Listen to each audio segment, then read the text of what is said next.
Hey everyone, Mr. Sujano here, your source for gaming, tech, emulation, and open source news. Let's get started. Alright, to kick things off, we're quickly talking about Cyberpunk 2077.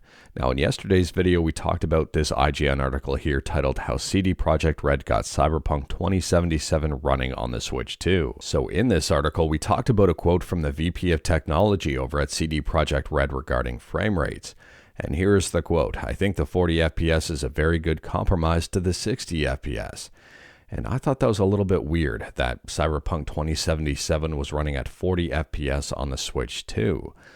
But it turns out that it's not very weird. One of the reasons I ask people to comment on my videos is so that I can learn. I like seeing other people's viewpoints and insights, and sometimes I pick up some very valuable information. So here was one of the comments on yesterday's video. 40 FPS is actually amazing for 120 Hz displays. It's a big improvement for input latency, which is a lot closer to 60 FPS. In person, it looks smooth as butter, much better than the regular old 30 FPS. If anything, I can see more games using 40 FPS as the new standard for the Switch 2. Someone else says, the reason 40 FPS is such a big improvement over 30, especially on 120 Hz display, is because of frame times.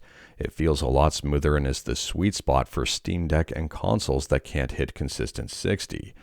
This person says, as a heavy Steam Deck user, 40 FPS is categorically better than 30 FPS. And I would agree it's a good compromise to 60 FPS. If you look at the frame rates and such, 40 FPS is a lot closer to 60 FPS than you'd think. Now, I don't want to go down the path of more FPS equals better, but I was taking a look here at the 40 FPS situation specifically and did some investigating, and I agree with a lot of these comments. My mindset has been changed. So I just wanted to say thank you everyone for weighing in with your opinions here. I do listen, and yeah, you can teach an old dog new tricks. On top of that, though, that's one of the many reasons why I encourage people to comment. A lot of people have a lot of knowledge, some very interesting viewpoints, and hopefully others can take a look at the comments too and possibly learn some stuff. And speaking about the Nintendo Switch 2, next up we're talking about the Nintendo Switch 2. And be prepared for a huge influx of Switch 2 videos on YouTube and basically all over the place, considering the Switch 2 is launching extremely soon.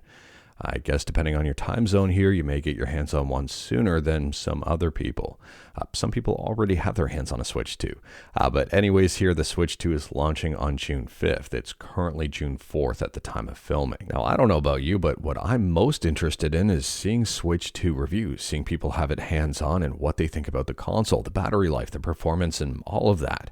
Because there are no current Switch 2 reviews online. It's being reported that Nintendo did not send Switch 2 review notes to basically anyone, and that's because of important features and updates only being available via a system update on the day of the console's official release on June 5th.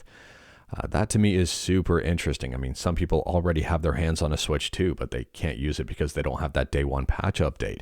It's kind of just a brick right now. I don't necessarily think this is Nintendo's lack of faith in the Switch 2. I think it's a very weird tactic they're going on.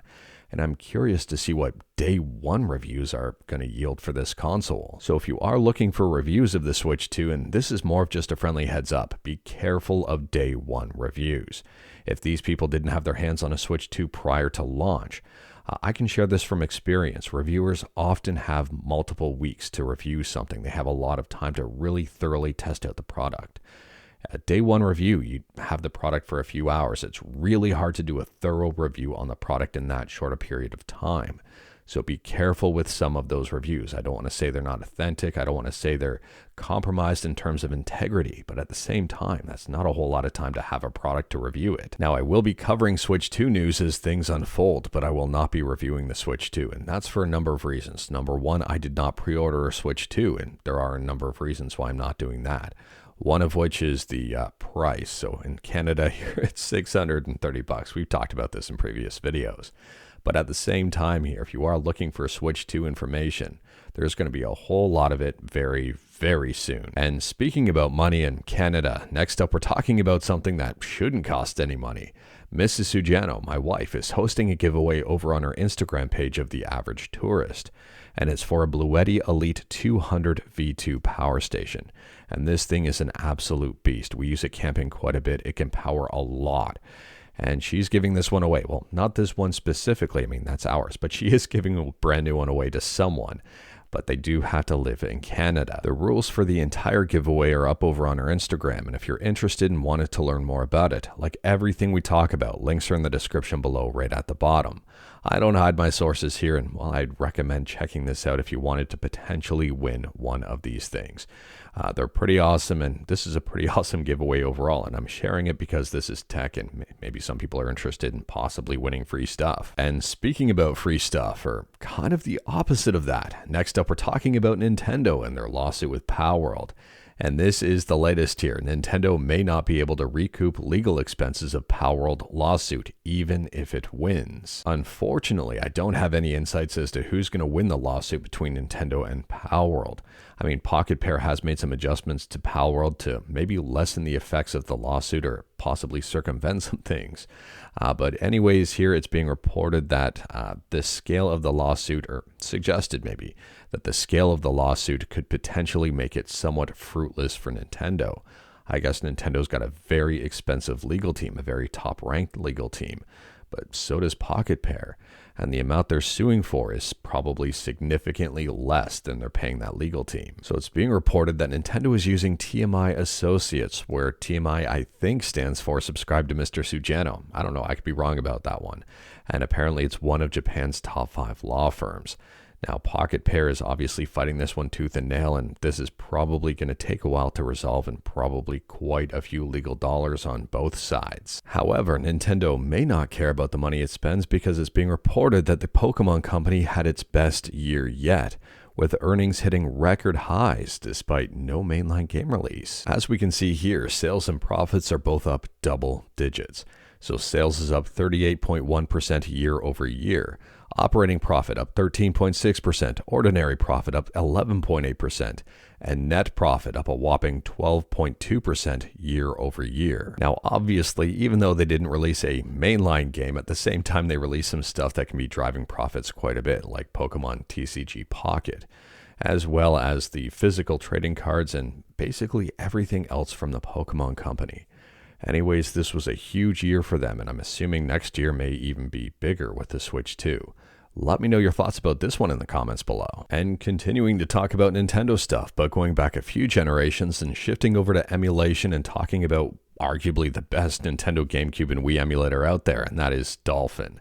And Dolphin has just released their progress report for release 2506. Now, there is a lot in this progress report, and it's very well written. I recommend heading over to the official Dolphin website to give it a read here. And again, like everything we talk about, link is in the description below at the bottom. But Dolphin, at a very high level, has gotten a whole bunch of fixes, tweaks, performance improvements, new features, and even more. I mean, there's audio improvements, there's frame pacing improvements, there's game-specific improvements, and even more, and even controller improvements. This is a huge release, I think, overall for Dolphin. This is a pretty awesome progress report. It's a great emulator that keeps on getting better. There are a couple of things worth noting here, and first and foremost, if you are using Dolphin on Windows, specifically Windows 10, which is reaching end of life, the minimum version has been bumped to 1903, which affects a whopping 0.4% of those users. But if you're in one of the small percentage of users here, you may want to consider updating your version of Windows. Now, for macOS users, the minimum version of macOS has been bumped up to macOS 11 Big Sur. Mac users account for 1.3% of Dolphin's user base, and 2.7% of the 1.3 would be affected by this. And interestingly here, it appears that AI bots are causing a bit of headache for the Dolphin team by aggressively scraping a lot of the information on the site and ignoring standard bot protocols. It's a very interesting write-up here. I do recommend taking a look at it. The bots are trying to hide behind different browsers, trying to pass themselves off as different browsers. And the Dolphin team has had to make some adjustments to stop this kind of stuff. So if you ever see a page within the Dolphin ecosystem go down, it may be because of the bots. But the Dolphin team has been hitting it out of the park, and this release, I would say, is no exception to that. This is a pretty big release for the Dolphin team. Next up here, we're talking about Emuze, which is an emulation launcher that's been designed to be as fast and simple as possible, and Emuze just got a brand new update. So at the time of filming, version 0.55.0 is the latest update for Emuze. And if you can hear some light humming in the background, I apologize. The legendary One Fluff here wanted attention. And she also wanted the fireplace on in this room for a little bit of heat. So she gets what she wants. Anyways, here they say, finally, this release is done. It went quite longer than I expected, and I had to do a lot under the hood with some major version jumps of the libraries I use that lead to bigger refactorings. They go on to say, Lime 3DS has been replaced with Azahar. And they say, next to Azahar, I bundled and pre-configured PCSX2. 24 of the 33 supported systems are pre-configured, and 20 of them are bundled now. On top of that, there's been some quality of life changes, like being able to close a game with the controller and Emuze all together. And there's been bug fixes, improvements, and even more. This is actually a pretty big release for Emuze. And speaking about big updates, next up we're talking about PlayStation 3 emulation on Android with APS3E. Now, it's been a while since we've talked about APS3E since the release of RPCSX UI Android, formerly known as RPCS3 Android. Anyways, here, APS3E is a bit of a different beast altogether, and they're saying that version 1.20 has been submitted to Google for review for official release, and it will be going open source. Now, interestingly here, aside from it going open source, is that there's going to be two different versions, the free version and the paid version, provided Google approves them. The paid version will give you nothing really over and above the free version. The paid version is $4.99, basically $5, and it's going to function very similar to PPSSPP Gold, where it exists solely to support the developers. Now, I don't know about you, but if this project does go open source and both versions get released on the Google Play Store, I can get behind this one. Let me know your thoughts about this in the comments below. And speaking about stuff on Android, next up here, this is more of just a friendly heads up, but it seems that the whole Kingdom Hearts series is playable on a Snapdragon 8 Elite. Someone here is reporting that all of these games are running absolutely fine. And that's pretty impressive if you're a fan of Kingdom Hearts. In the comments on that post, this person says, you're beating these games uncritical with a touchscreen. There is hope for all us bad players. And the poster says, don't worry, I used a gamepad for the bosses. I just did some farming and leveling with touchscreen controls. Now, I've seen some very impressive touchscreen players over the years. I've seen someone beat Celeste with a touchscreen. If you've beaten anything you're impressed with a touchscreen, let me know in the comments below. And speaking about stuff you may be impressed with, next up we're talking about Deltarune. And if you're a fan of Undertale, you may be a fan of this parallel story to Undertale, which is Deltarune, which releases today. Now, I don't know about you, but if you're kind of interested in this stuff, it may be worth checking out. I mean, the price on this is very reasonable. In Canada here, it's just over $32. And on top of that, if you wanted to buy the soundtrack with it, which is usually pretty darn good, it's just a little bit more. There's a 10% discount to bundle the soundtrack with the game. There is no de novo on this either. Next up, we're talking about the original Nintendo Switch. And if you've got a Switch and you plan on possibly repairing it, or you foresee yourself repairing it in the future, you may want to pay attention to this. iFixit has a brand new article talking about the Switch and the fact that they're revising the Nintendo Switch repairability score. iFixit goes on to say, when the Switch launched, it earned a respectable score thanks to its modular design and relatively easy repairs. But repairability isn't just about what's possible, it's about what manufacturers allow. Over time, Nintendo has actively restricted repairs by refusing to sell parts, withholding repair manuals, and making it harder for independent shops and DIYers to fix common issues like Joy-Con drift. That kind of repair gatekeeping goes against everything a good score stands for. So we've updated our scoring to better reflect repair access, not just repair theory. And the Switch took a hit. So iFixit's overall score reduction to the Nintendo Switch has been knocked down by half. It's currently sitting at 4 out of 10 in terms of repairability.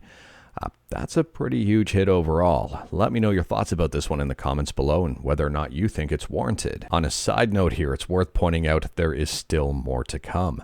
This is not just limited to the Switch. They're also going to be reassessing the Switch Lite and Switch OLED, which I'm assuming are going to be reduced a lot as well.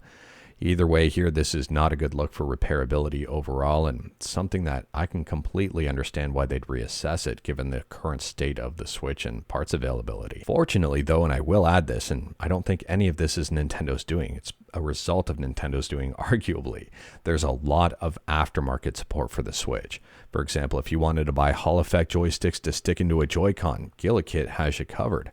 There are quite a few aftermarket accessories available for the Switch, aftermarket controllers as well, that I think sometimes function better than actual Joy-Cons. So fortunately, the Switch has that going for it. Next up, we're talking about Unreal Engine 5 and some things that were showcased during their live stream yesterday. So yesterday was the State of Unreal 2025 live stream, and they showcased some Witcher 4 gameplay, but it wasn't really gameplay. So I've seen a whole lot of websites out there talk about the gameplay of Witcher 4 and how great it looks. And I'm not going to argue, yes, this looks great, but it's not technically the Witcher 4 gameplay. From my understanding here, this is just a tech demo with Unreal Engine 5 set in the Witcher 4 world to showcase Unreal Engine 5. This is not The Witcher 4. So even though they've got someone with a gamepad seemingly controlling all of this, this is not The Witcher 4. This is The Witcher 4's universe, and it's just to show the tech powering The Witcher 4. I find that a little bit disappointing, but at the same time, this looks good. And speaking about looking good and something to possibly be excited about, next up we're talking about a brand new God of War game. Now this is currently a rumor, but if this rumor is true, I for one will be very excited. So the rumor is that there's going to be a new God of War game that's going to be inspired by Blasphemous and feature Kratos' brother, and it will be a side-scrolling Metroidvania. However, I've also seen some rumors out there that the gameplay may be similar to something like Hades, at least the art direction. We're going to have to wait and see on this one, but let me know your thoughts if you'd be interested in a game like this. And speaking about rumors, next up we're talking about one that I would argue is all but confirmed, and that is the Assassin's Creed Black Flag remaster or remake. So this is the latest post here that's over on Twitter. Someone noticed during a stream. The people at Pure Arts unveiled a new collection of figurines, and that the Edward one was missing, but it was missing for a reason. So when they're asked about Edward specifically, the person on the left starts to talk about it. The person on the right asks if it's been announced yet. The person on the left then says, yeah, they think so. They think they've seen an article it's safe to talk about. And then they say there's going to be changes or stuff happening with Edward that will be reflected in the PVC. We're going to have to wait and see what all that means, but it does seem that this rumor is all but confirmed, and I think a lot of people will be excited about this given Black Flag's overall popularity. And speaking about stuff to arguably be excited about, next up we're talking about Microsoft Windows. And if you're in Europe, this might be exciting, and I'm hoping that it makes its way over to North America, but I'm not going to hold my breath. I recommend giving the article a read over on The Verge for more information. Microsoft already allows Windows machines in the regions it covers to uninstall Edge and remove Bing results from Windows search. However, in the EEA, European Economic Area, they're including the option to uninstall the Microsoft Store and avoid extra nags or prompts asking them to set the Microsoft Edge as the default browser unless they choose to open it. I don't know about you, but it's kind of crazy in this day and age that I would consider this a win, and one of the reasons why I love Linux. Anyways, here, let me know your thoughts about this one in the comments below, and if you wish this stuff hits North America. And speaking about surprising changes, last up here we're talking about Adobe Photoshop on Android. And Adobe has released Photoshop on Android in beta form on the Google Play Store, and it's currently 100% free. I don't know if that's going to change in the future here once this is at a beta or what. But if you're interested in Photoshop on Android, it's now here. So they say here in the description, be among the first to try Adobe Photoshop's new Android beta, the image editor built for mobile creators. For a limited time, you'll get free access to premium tools before anyone else, plus the chance to shape what Photoshop Mobile becomes. Let me know your thoughts about this one in the comments below. But anyways, that is all I've got for you in this one. Straight to the point, all stuff and no fluff, or actually the legendary one fluff. We talked about a bunch today. Feel free to discuss anything we talked about in the comments below. If you like this video, leave a like. If you didn't like this video, leave a like. Hit that subscribe button. Check out my other videos. Don't tempt fate. Save your state.